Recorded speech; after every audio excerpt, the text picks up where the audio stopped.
Bring your A game. Dunia pendidikan sudah berubah. Semuanya sudah berbeza. Kita tidak lagi boleh gunakan cara lama.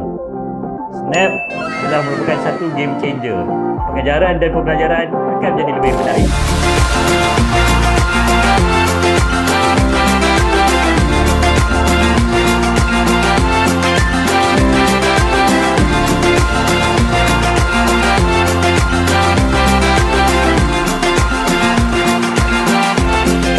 Setakat ini, Snap telah diperkenalkan di Sekolah Tuanku Abdul Rahman Ipoh, Kolej Hiasan Saad Melaka, Sekolah Menengah Sains Tapa dan sekolah-sekolah di Negeri Perlis. Analisis penggunaan menunjukkan peningkatan dalam peratusan murid menghantar tugasan sebanyak 76%. Tinjauan kami juga mendapati 80% guru dan murid bersetuju bahawa proses pengurusan tugasan sekolah menjadi lebih mudah dengan Snap. Mudahnya guna Snap. Saya boleh bagi homework, marking, semua dalam Snap je. Siap pada rekod dan analisis. Mudah saya nak pantau tugasan murid. Technical support pun ada kalau saya perlukan bantuan.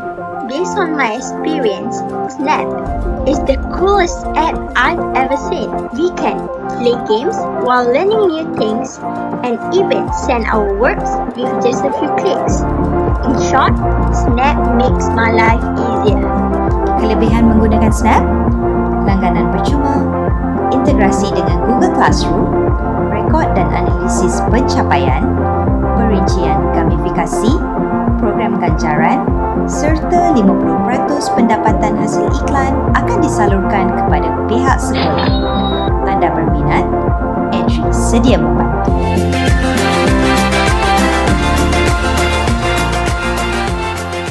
Snap, bring your A game. Bismillahirrahmanirrahim. Alhamdulillahirabbil alamin. Wassalatu wassalamu ala sayyidina Muhammad wa ala alihi wa ashabihi ajma'in. Allahumma ighfir lana dhunubana wal ikhwanina alladhina sabaquna bil iman wa la taj'al fi qulubina ghillan lil ladzina amanu. Rabbana innaka ra'ufur rahim.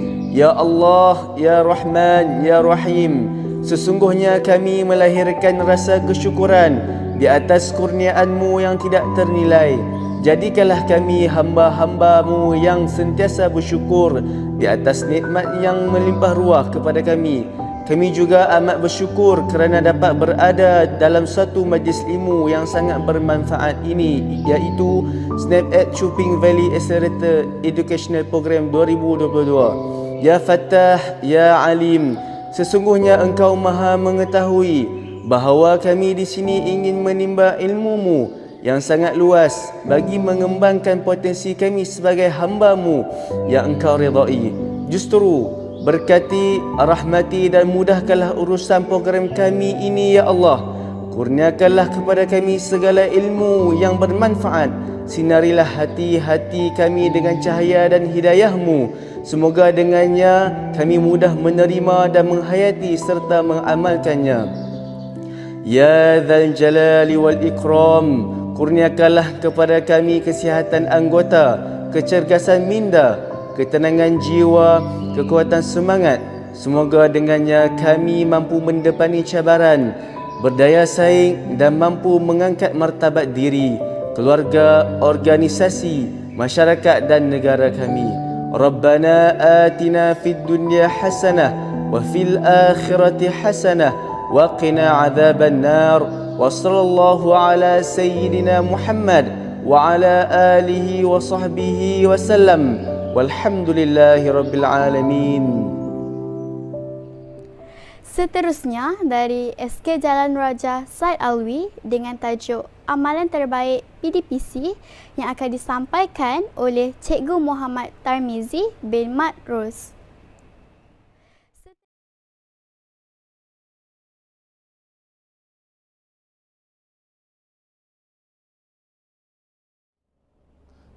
Assalamualaikum warahmatullahi taala wabarakatuh.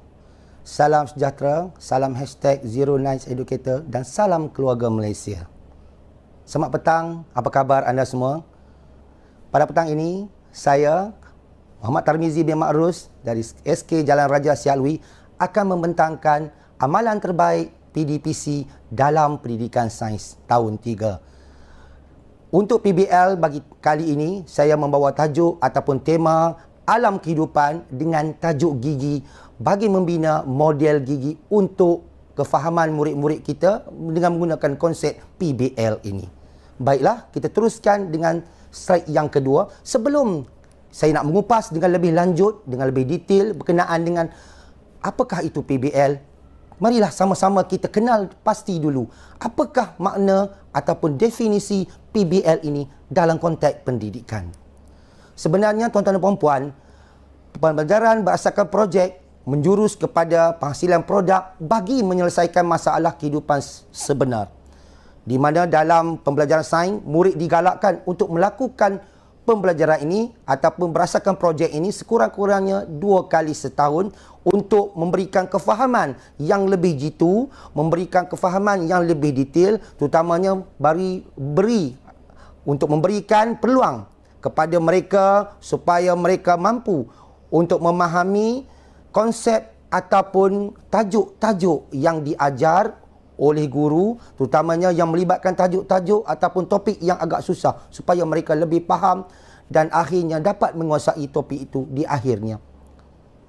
Terima kasih dan kita teruskan ke aspek aktiviti induksi.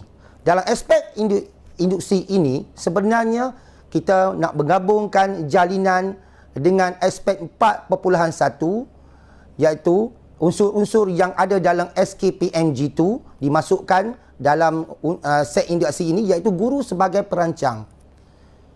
Seperti yang kita sedia maklum, sebelum kita nak mengajar, guru mestilah bertindak sebagai perancang yang baik.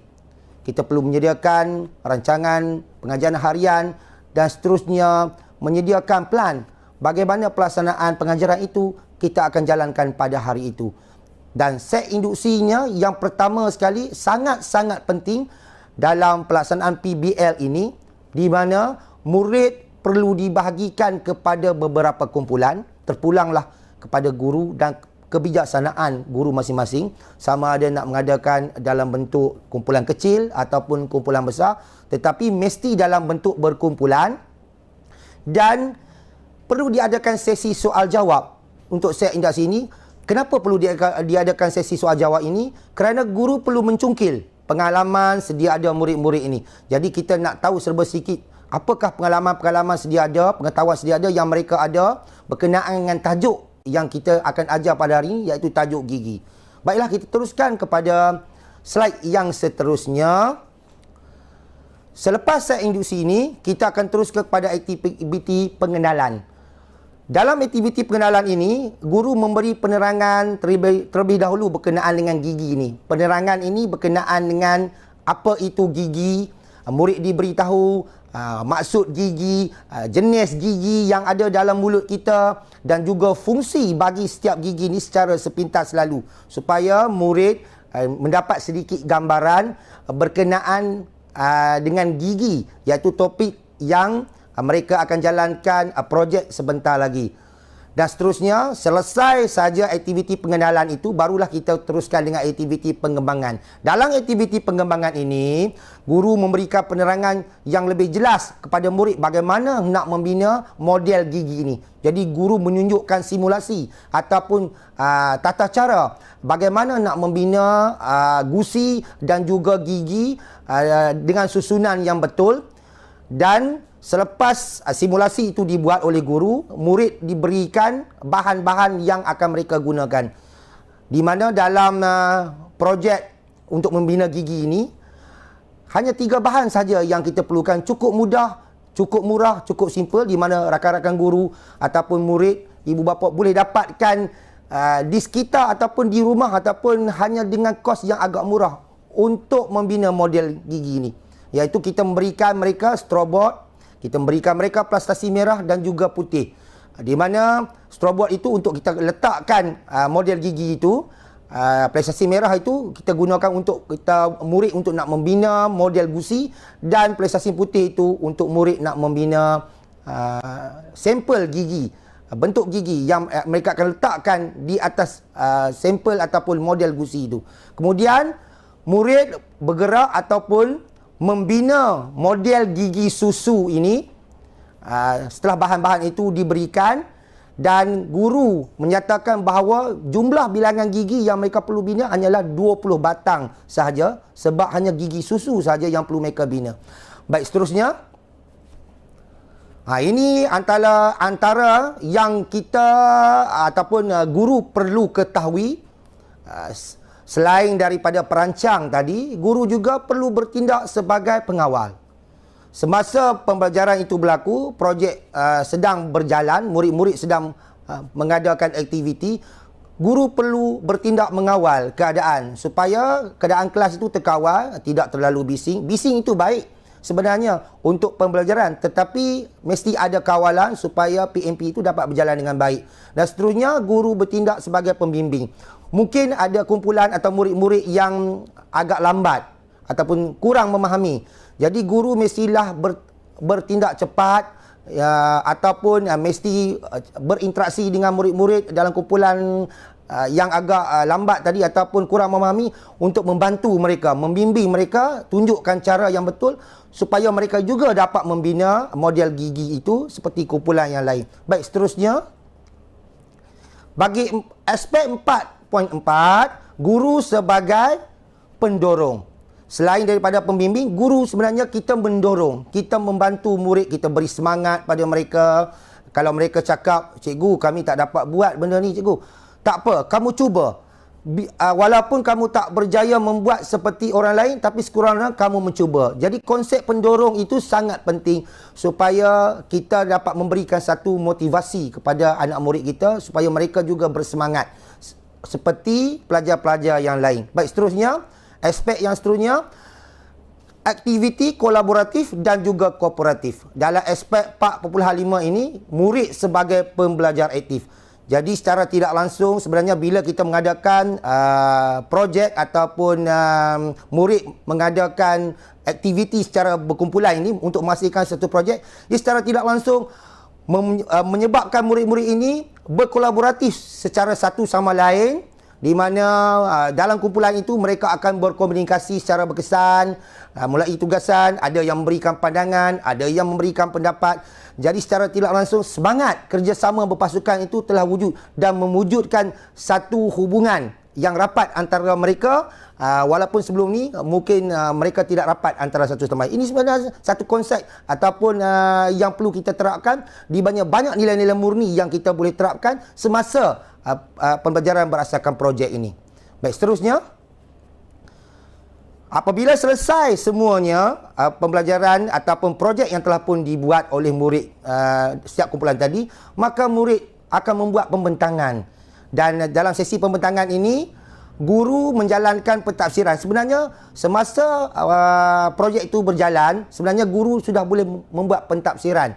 Guru sebagai penilai 4 perpuluhan seterusnya ya. Yang terakhir sekali, guru sebagai penilai, di mana guru menilai hasil-hasil kerja yang dibuat oleh setiap kumpulan ini dan memberikan markah ataupun memberikan tahap penilaian kepada murid-murid ini, di manakah tahap pencapaian mereka, adakah mereka mampu mencapai tahap penilaian yang guru harapkan ataupun mungkin boleh diperbetulkan lagi. Dan selain daripada itu, guru juga memberi peluang kepada murid bagi setiap kumpulan untuk tampil di hadapan untuk membentangkan hasil kerja mereka, menunjukkan hasil kerja mereka, hasil gigi yang mereka buat tadi dan menerangkan secara sepintas lalu. Selain daripada itu, juga murid yang membentang tadi juga membuka peluang kepada rakan-rakan mereka untuk memberikan menanyakan pertanyaan, soalan-soalan berkenaan dengan projek yang mereka buat ni, supaya mereka juga mendapat sedikit sebanyak selain daripada melatih mereka supaya berani bersoal jawab dan tidak takut semasa proses pengajaran dan pembelajaran itu sedang berlaku. Baiklah, seterusnya. Dan akhir sekali, guru membuat penutupan pengajaran dan pembelajaran pada hari itu. Dan guru membuat penutupan ini sebenarnya lebih kepada untuk membantu mengukuhkan konsep ataupun kemahiran yang baru mereka pelajari. Murid juga memberikan kesimpulan dan guru juga memberikan kesimpulan berkenaan dengan topik yang mereka telah pelajari pada hari ini supaya mereka lebih memahami dan guru menyoal kembali apa yang mereka lakukan pada hari itu dan bagaimana mereka lakukan projek pada hari ini, apakah langkah-langkah yang mereka telah buat pada hari ini untuk menghasilkan projek. Semua itu guru boleh soal untuk mencungkil kembali.